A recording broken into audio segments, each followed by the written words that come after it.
Hi, my name is Ben. Welcome to Ben's Language Lab. Stories are one of the best methods to improve at a language, and stories with pictures are even better. So today, we're going to read a comic together. This one. This video is meant for beginner-level English learners. If you need, there are subtitles available, or the entire transcript is on benslanguagelab.com. Make sure you subscribe for more videos like this one. For now, just listen, watch, and enjoy. We're currently reading Tintin and the Secret of the Unicorn. If you haven't seen the other episodes, be sure to check out the link in the description to watch from the beginning. Let's get started. So remember to last episode where Tintin was running away from this dog. And he's in the forest. He's running away. Let's see what happens. He keeps running. He's very tired. You can see the sweat coming off of his face. He's running away and the dog is running after him. Row, row, row, row. And they're jumping and he's bounding. Bounding is when you're running really fast like the dog. Sorry. And then the dog gets his leash caught on this random branch. And then he gets pulled back and away. And then Tintin says, "Saved! What luck!" And then whoosh, smacks right into a tree. Oh, poor Tintin. Whoosh, he smacks right face first into the tree. But at least the dog isn't chasing him anymore. But then we hear, woof, woof, woof, woof. And then the dog is still trying to get at Tintin. And then, what shall I do? If I run, they'll let the dog go and I'll have to go back on my, and I'll have them back on my track. And so he's asking himself, what do I do? What do I do now? I don't know what to do. Because if he keeps going, he keeps running, they're just going to come and take this off the tree and the dog will also keep running after him and then they're going to be chasing him forever. But then he has an idea. He goes, I have an idea. Yes, my mind's made up. I must risk everything. So he's going to take a risk, a gamble, a bet. He's going to try something that might not work, but it also might be brilliant. So then we see this man running by. Here we see the other one, and they're going around the tree. And then he says, "We're nearly there. That barking isn't far off." They can hear the barking just a little bit further. But it looks like Tintin turned around and went to them. Because then he takes the stick and whoops, bam. "That's it," he says. "I got you." He smacks him. He trips. And he lands on the ground, dropping his gun. Oh! Then Tintin goes for the gun and he grabs it. Hurrah! He grabs the gun first and then turns around with the gun in his hand and says, "The joke's over, you gangsters. Hands up. Put your hands in the air." So this one puts his two hands in the air just like that. But the other one goes, hurrah! He's on the ground still. But then he gets up as well. He's on his knees with his hands in the air. And then Tintin says, "Now, get up and start walking back to the house. We're going to turn around and we're going to go back to the house. We can have a nice, comfortable chat there while we wait for the police to arrive," he says. They're going to wait for the police and they're going to just chat. Well, probably not. But that's what he's saying. It's a common thing to say that we'll have a nice chat, but you're just going to wait, really. But then we see the dog, woof, woof, woof, woof, and then crack, the branch breaks. This branch that was sticking off of the tree here is now broken into two pieces. What's the dog gonna do? What about Nestor? He'll have bolted, the fool. And so now they're talking amongst themselves.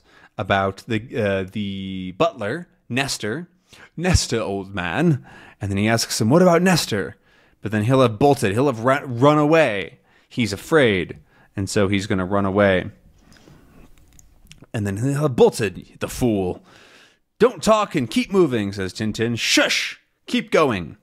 Then we hear, woof, woof, woof, woof, woof, woof, and the dog is running back towards them. And then he says, Brutus, get him! And then Tintin goes, huh? Right as Brutus jumps into the air and Tintin ducks out of the way as the dog goes and smashes into the two men as they were standing on the other side of Tintin. They're both a little dazed. And then he says, hold your dog. Hold him or it's you I'll shoot. And so he's saying that if they don't grab the dog like this, then he'll shoot them. Not the dog, but he'll shoot them. Because that's more threatening to them. Mind you, don't let him go. I repeat, it's you I'll shoot. He's not going to shoot the dog. He'll shoot them. So he's making sure that they'll hold on to him because they're afraid. And so they have Brutus now. They're holding on to him. And Tintin has the gun. And then he says, this man says, Brutus, be quiet for heaven's sake. Woof, woof, woof. He keeps barking at Tintin. And he says, all right, get going. Back to the house. But then we see Nestor upstairs. He has not bolted. He's still there. They're coming back. They're coming back. Oh dear, oh dear. But he's taken them prisoner, he says. Because they're now his prisoner. He is Tintin, and them is these two, because he's now taken them prisoner because he has the gun, he has the power. But they are coming back. And so, oh, where are they going? Oh, I see. That little wretch is taking care to put Brutus back in his kennel. And so now he's calling Tintin a wretch. That's another sort of same thing as rascal or little boy, man, whatever you want to say. And they're taking Brutus, the dog, to put him in his kennel. That's where dogs live. It's called the kennel, doghouse, something like that. So a kennel is a specific place for animals, typically dogs, to go or to live for a while. So we hear out here in the kennel, we hear woof, woof, woof, woof. That's that. And now, gentlemen, we'll go to the police station. We're going to go talk to the police, he says. They're coming back this way. They'll pass under the window. They'll pass under the ground floor windows. Perhaps there's some way. And so now Nestor is trying to help the masters, these two men. He wants to help them in some way. And so he sees them. They're coming this direction. And they'll pass under the ground floor windows. So if you think of a large building, right? Let's say there's the door here, and then there's a window, let's say here, but then you see like windows up here or up here.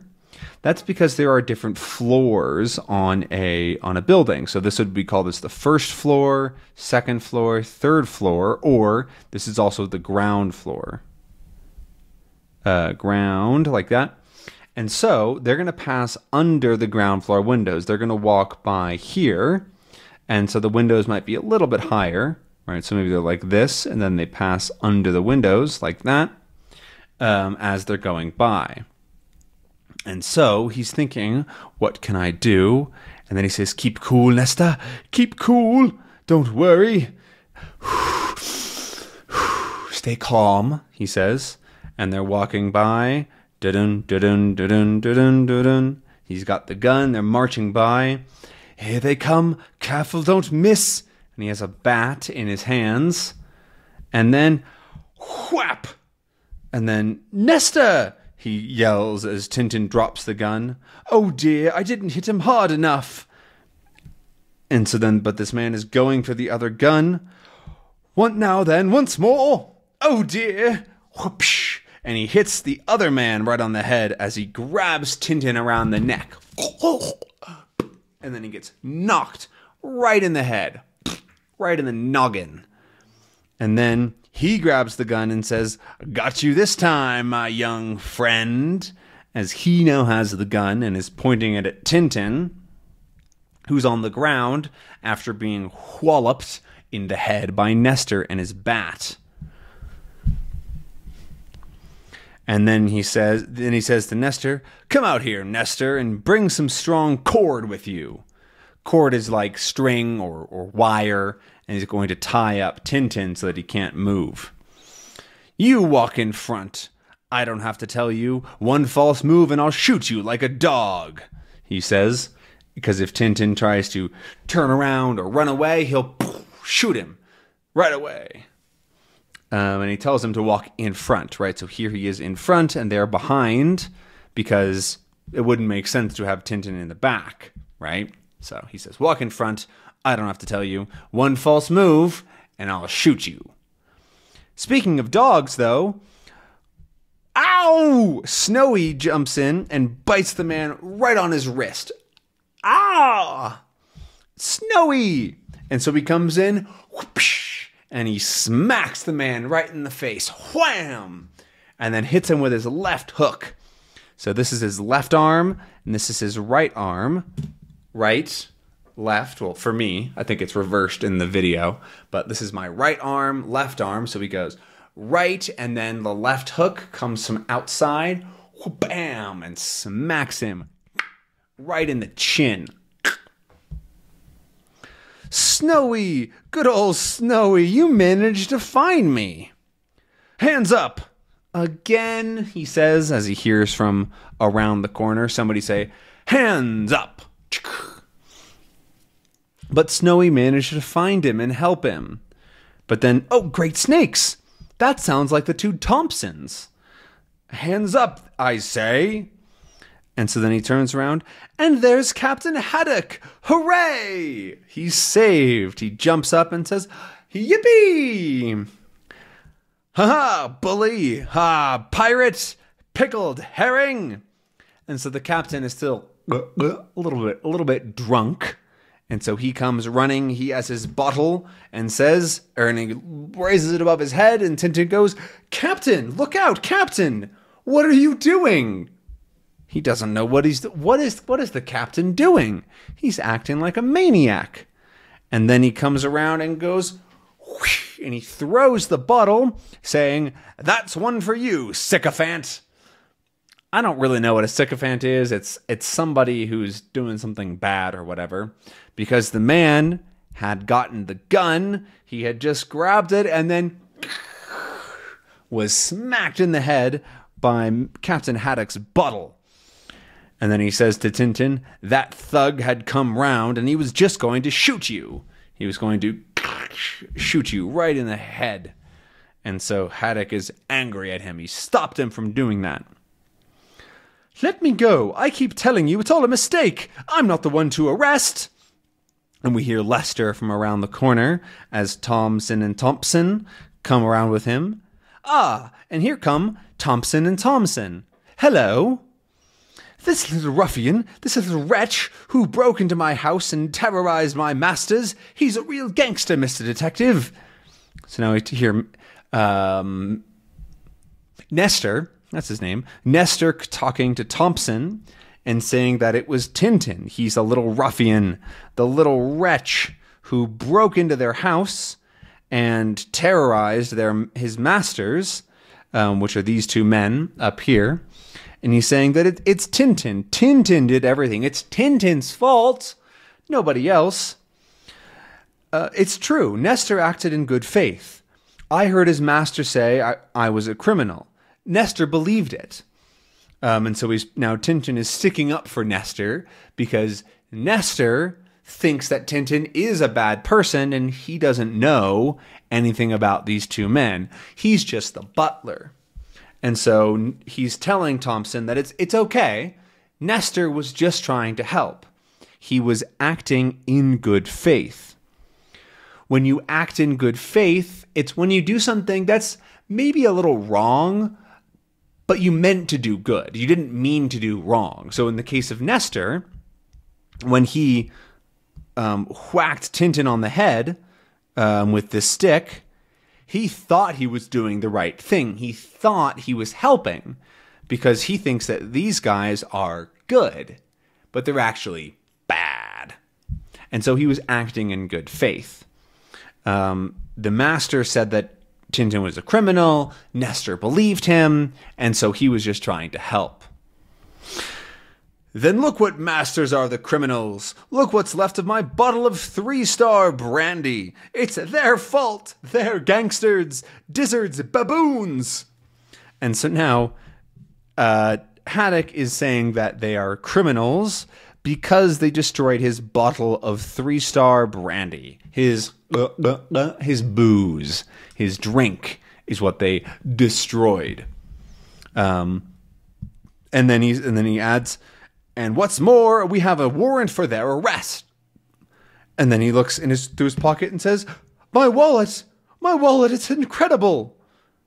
But your wallet's there. You have your wallet. That's just what's incredible. No one has stolen it. Thank you. So finally, no one has stolen his wallet. He actually has it for once. And they're going to arrest them. But then Tintin asks, oh, by the way, what about that pickpocket? Have you managed to lay hands on him? Have you managed to find him, to catch him? Because remember a couple episodes ago, they were looking for the pickpocket with the clue that was found in his jacket, right? In the jacket of the pickpocket that they had. Not yet, but it won't be long now. So they haven't quite found him, but they're still looking. It shouldn't be long.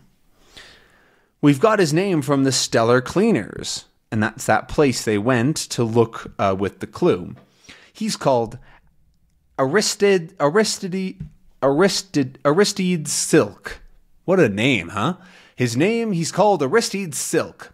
We were just about to pull him in when we were ordered to arrest the Bird Brothers, and here we are. And so these are the Bird Brothers, and so they were told to come arrest them. So they're going to go back to find Aristide Silk, but first they had to come here, number 1. But then Haddock shouts, quiet! Quiet! Listen to me! They all go, huh? What's up with you? What's wrong, Haddock? Gentlemen, this has been a miscarriage of justice. This man is innocent. As Tintin said, won't you take off these handcuffs and let him go and fetch me another bottle of brandy?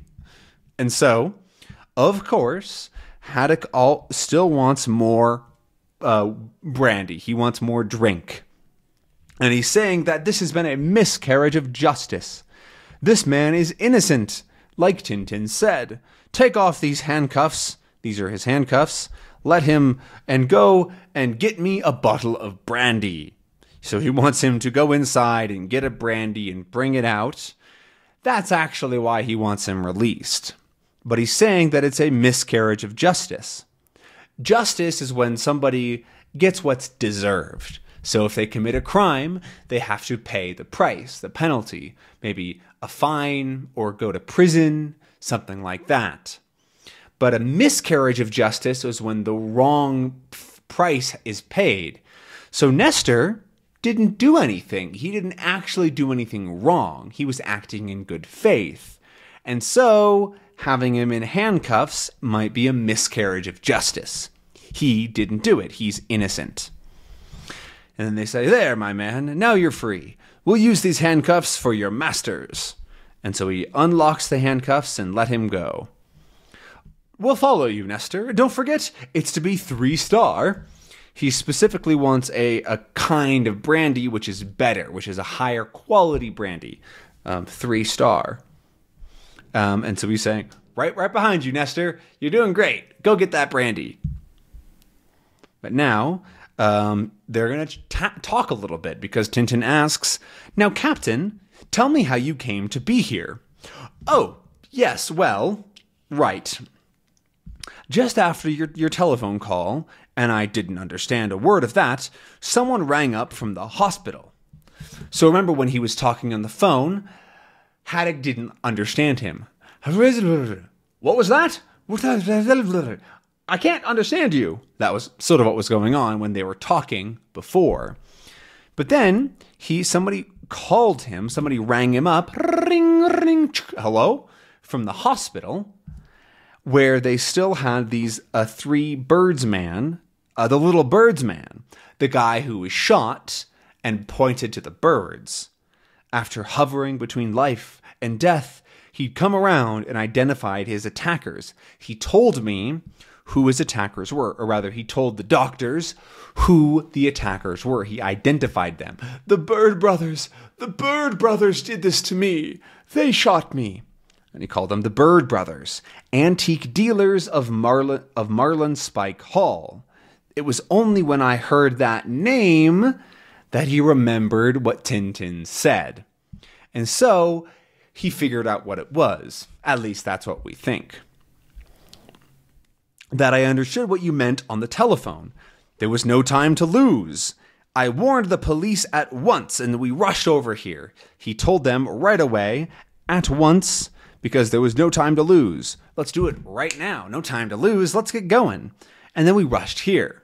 And then, wham! Oh, ow! Whoosh! We hear something from around the corner. Oops. As Tintin and had it go, oh no! We shouldn't have left those two police, or the police with those two gangsters. They must have woken up and boo, boo, boo, or something like that. But we're going to have to figure out in the next episode. We're going to leave it there for today. Thank you so much for watching and enjoying, and make sure to comment with how it went and subscribe while you're down there. Remember, transcripts for all episodes are available on benslanguagelab.com. I'll see you next time. Bye.